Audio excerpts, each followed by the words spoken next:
Test கிரிக்கெட்டிலிருந்து தாம் ஓய்வு பெறப் போவதாக வெளியான செய்திகளை மறுத்திருக்கும் இந்திய அணியின் கேப்டன் ரோஹித் சர்மா சிட்னி டெஸ்டிலிருந்து மட்டுமே விலகியுள்ளதாக விளக்கம் அளித்துள்ளார். ஆஸ்திரேலியாவுக்கு எதிராக நடைபெற்று வரும் தொடரில் 5 இன்னிங்ஸ்களில் மொத்தம் 31 ரன்களையே ரோஹித் சர்மா சேர்த்திருந்தார். இதனால் கவாஸ்கர், ரவி சாஸ்திரி உள்ளிட்ட முன்னாள் வீரர்கள் அவரது திறமையை கடுமையாக விமர்சித்தனர். இது ரோஹித்துக்கு பெரும் தலைவலியை உருவாக்கியது. இந்நிலையில் சிட்னி டெஸ்டிலிருந்து விலகுவதாக ரோஹித் அறிவித்ததை அடுத்து அணியின் கேப்டனாக பும்ரா அறிவிக்கப்பட்டார். இதனிடையே 37 வயதான ரோஹித் சர்மா சிட்னி டெஸ்ட் முடிந்ததும் ஓய்வை அறிவிக்கப் போவதாக தகவல்கள் பரவின. இந்த நிலையில் டெஸ்ட் கிரிக்கெட்டிலிருந்து ஓய்வு பெறப் போவதாக பரவும் தகவலை ரோஹித் சர்மா திட்டவட்டமாக மறுத்துள்ளார்.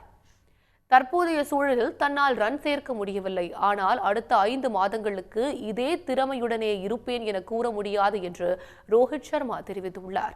எங்கோ அமர்ந்து கொண்டு தமது ஓய்வு குறித்து எழுதுவதற்கு யாருக்கும் உரிமை இல்லை என்று சாடியிருக்கும் ரோஹித் சர்மா சிட்னி டெஸ்டில் இந்திய அணி நலன் கருதியே தாமாக முன்வந்து விலகியதாகவும் விளக்கம் அளித்தார்.